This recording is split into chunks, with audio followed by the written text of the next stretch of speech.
Welcome to the Small Business Show. My name is Swire from Garuda Promo. Today we're Jackie Gutierrez from Idea House. How are you doing, Jackie? Good. How are you? Good. It's nice to have you on the show. I know you're a digital marketing expert. Would you please tell the viewer a little bit about your profile and then your role at Idea House Agency? Yeah, sure. So I'm the founder and chief creative and growth officer at Idea House Agency. We're a boutique firm that helps brands elevate their digital presence with high-performing creative content and digital services across all channels, including web design, organic and paid social, and everything else digital that you need. I also really enjoy helping small business owners that are ready for growth, experiencing growth, really help them take things to the next level with one-on-one coaching. I've been a business owner myself for about 20 years now. And so I really identify with business owners and really enjoy helping them, achieve their dreams and goals. I also, have a really place a lot of focus on social impact as well. So I've helped, female populations and underserved children as well. And so that's really important in my whole life as well as professionally. Okay. So I think I had you on a timely manner because, we, as small business, we were planning for reopening and some of them actually reopened. But then, since, last week, different states has been, shutting down a lot of the businesses. So from your conversation with your client, what are some of the things that you hear so far? Are people stop spending on marketing or they're growing their marketing? What do you see so far? Yeah, so I think, we're talking about the pandemic, right? Everything's changed since the pandemic started. And so immediately, like any, with this pandemic came an economic downturn, right? So there's two things happening simultaneously. And so we'll talk about, that both, I guess, tragedies are affecting businesses. And in an economic downturn, what always happens, the first thing with businesses is to, contract on their marketing and sales spend, right? And so we all felt that in around, it was really late March and April, for sure. I mean, ad spend was completely restricted. So that was an obvious thing. But agencies, we're starting to see ad spend increase. Thank goodness. And so it's changing a lot, but we're not out of the woods on this economic uncertainty, and we're not out of the woods on the pandemic. Mhm. So I think it's still going to be this up and down, for at least the next 6 months. But with asset being contracted, and then now the confidence by some businesses increasing, so ad spend is increasing again, and investment in marketing, and especially digital, is happening again. The strategies have to be different. So there's new opportunities for businesses to reach their customers digitally, and that's a real obvious shift. Okay. Some of the trend that, from my conversation with my client is, I noticed that small business, are contracting, like you said. But then on the other hand, when you're on Facebook, YouTube, or on even magazines or TV ads, I see that big business are actually doubling down on the ads. I see ads from them everywhere. Oh, so why would that be? Should small business be looking out for opportunity? And then if so, because obviously small business, have less resource than big business. What are some of the effective strategy in digital marketing that you would recommend? Yeah. So a few things are happening. Big businesses, they know they have a sophisticated marketing and sales team because they can afford it. And they know historically that during a time of an economic downturn, if you continue to invest in marketing and sales, you can get a leg up and increase market share, and beat your competition out, even though it's difficult as a business owner to feel comfortable investing in marketing and sales during this time. But look to those big businesses, because they've been around for a long time, and they know that they can, buy cheaper ads right now. And they know that there's less competition out there. So if they spend now, it's a really good investment. And in that investment, you'll see it benefit your company. It's been said for up to 2 years after we've experienced the economic downturn. So, one specific way that marketing and sales has been impacted is that, a lot of event-based programs that marketing and sales teams have relied on face-to-face interaction. That's completely changed. So shifting to, digital live streams and webinars is something that's obvious, an obvious need. And, businesses should be taking advantage of that now. And it's somewhat of an inexpensive way to get a leg up in your industry, and to show that you're a leader in your industry, and that you are, you're someone who they should go to for information and trust, and then that leads into trust in your product or service, because you built yourself as an authority by providing all this content that's really useful to potential and existing customers. Yeah, it's funny you said that. It's a no shame promotion also. Like, I actually started doing that for the small business show.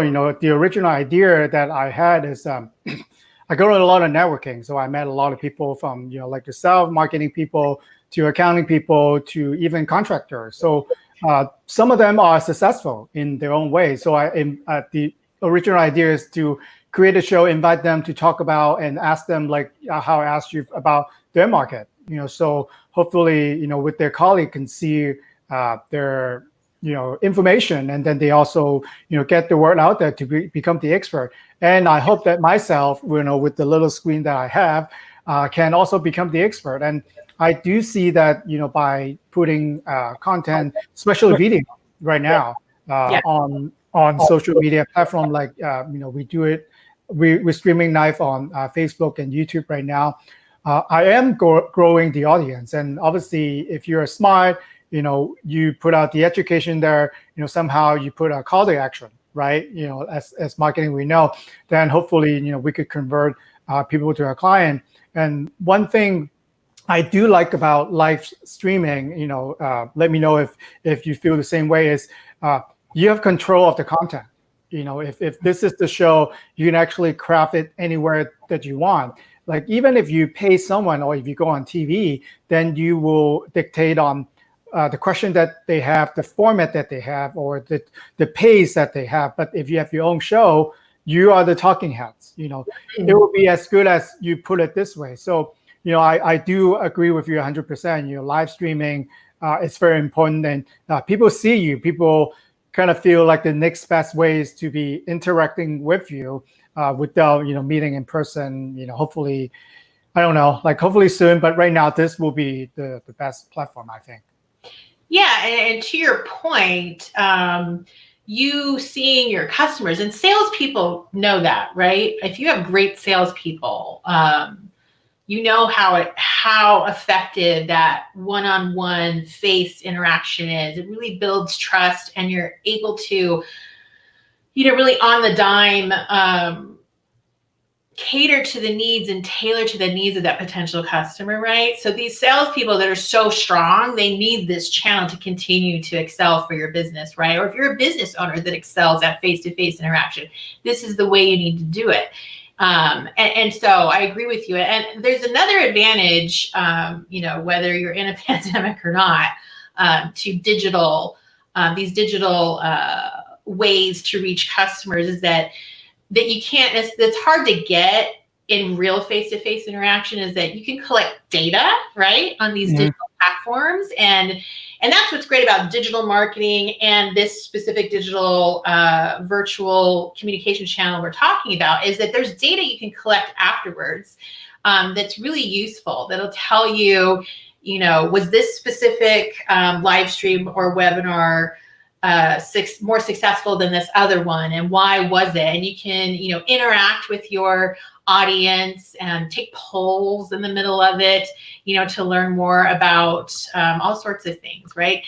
So the data aspect is really, really much more beneficial than the traditional offline version. So I like that element too. Yeah, because I think, as a consumer, sometimes I do want to work with small business because, as you know, big business, they have a lot of people. So, every time I call, I talk to a different person and they don't know anything about what I do. But when I talk to a small business, a lot of time I'm interact with the owner itself, and they know me, they know what my stories are, they know what the things that I like, and I feel more welcome, even though like I might pay a little more to go to a small business compared to a big business who have better margin. I do feel like small business has an advantage, but then for videos like this, you can actually show it and tell your story why you're worth the way that you charge, and also why you're different than all the maybe big box competitor that they have outside. Absolutely. Yeah. I mean, it's such a good point. And the advantage of working with, like, for example, my boutique agency, and what you do too, is that, you're not handed off to a project manager, a junior level project manager that isn't thinking strategically for you. So that's an advantage of small businesses really being able to continue to pitch to potential clients. And, a webinar is a good way to do that. And they'll understand, if you put yourself out there as a small business owner on a webinar, they'll see, oh, wow, I'm going to get tailored and catered experience, services that I wouldn't get from a more automated giant company that I could go to for a similar service. Right. And so, yeah, so being able to communicate that difference is valuable. Right. And it's hard to communicate it if you can't be face to face. Right. On a website, it's a little hard. Yeah. So I have a question for you. So as you know, question actually posed on the chat. So as a small business, we have a set budget that we can only allocate to marketing. So if we were going to spend on something right now to market our business, what would be some of the most effective strategy that you would recommend? So digital is super, super important. So, optimizing your digital channels right now, if you haven't already, is important. And understanding which digital channels to invest in. If you're a small business, you likely shouldn't invest in all digital channels, but understanding where your customers are digitally, that's where you should invest. So if your customers are more on Instagram, invest, digital ads there. If your customers are more on LinkedIn, so if you're B2B, business to business, then invest your efforts on LinkedIn. But whether you're on Instagram, Facebook, LinkedIn, Twitter, whatever it is, or Google Ads. Besides Google Ads, all these other social channels, you should be doing some form of video. Video just performs better, whether it's live streaming or video in the feed. That's really important. And again, and right now, because of the economic downturn, traditionally offline industries, if they invest in digital, they're going to have a leg up over their competition. And I'm seeing that. We're all seeing that. We're seeing, traditionally offline industries like medical, education, even fashion companies that don't have a strong direct-to-consumer channel. If they are investing, we're seeing them invest in digital solutions on how to reach their customer, they're going to have a leg up over the competition that did not invest digitally. So overall, digital is where you should invest. And then, again, find which channels your customer is really at and then invest in those channels. I love the concept of it, Jackie. As I always say, in our industry too, in promotional product, even big business with all the research that they have, with all the marketing budget that they have, they don't target everyone. They know exactly who they're going after. But then when I talk to a small business owner, when my experience when they buy promotional product is, I want to target everyone that buys my service. So, but as as a marketer, as I'm targeting for them, you don't really do that. You want to find out like who are buying your products and service. Like who do you really want to reach out to? You probably want to everyone be your client, but you really can't. Like who are people who are most likely buy your product and service right now? Do a profile for them. And if you have no idea who are buying it from you, look at your accounting register, for the past 10, 20, 50 clients, who are they? So what type of demographics, and be really specific for that. Like you said, if a client come to you with everyone, then you need a really big budget. But then if they're really focused and they know exactly who they are, then you could exactly tell them to which platform. Maybe the demographic is on Facebook, on Twitter, LinkedIn, whatever that it is. The more that you know about your buyer, and especially their buyer persona, the better you could focus on your marketing effort. It's not about throwing money to a lot of places. It's spending money off where it counts. Yeah, and that should be the goal of whoever you have helping you with marketing, sales. They should be,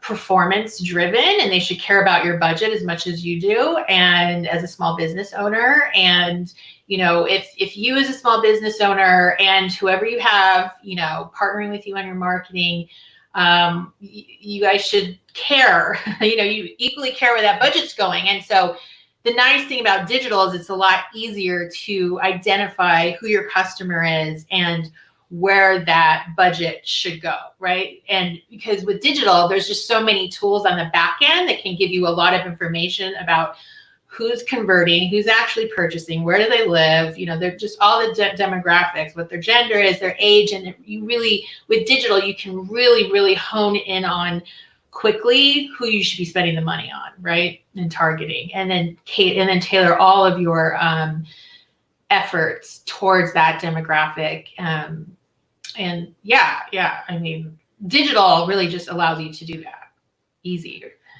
Well, I'm sure viewer has a lot of question, and Jackie, I'm putting your contact information there. So reach out to Jackie. Find her on social media, and just have a talk with Jackie. So different industry have their different needs, but with a talk with a professional like Jackie, then where to begin. So a lot of time I think people don't do anything is they don't know where to start. A good start is to have open conversation with a marketing expert.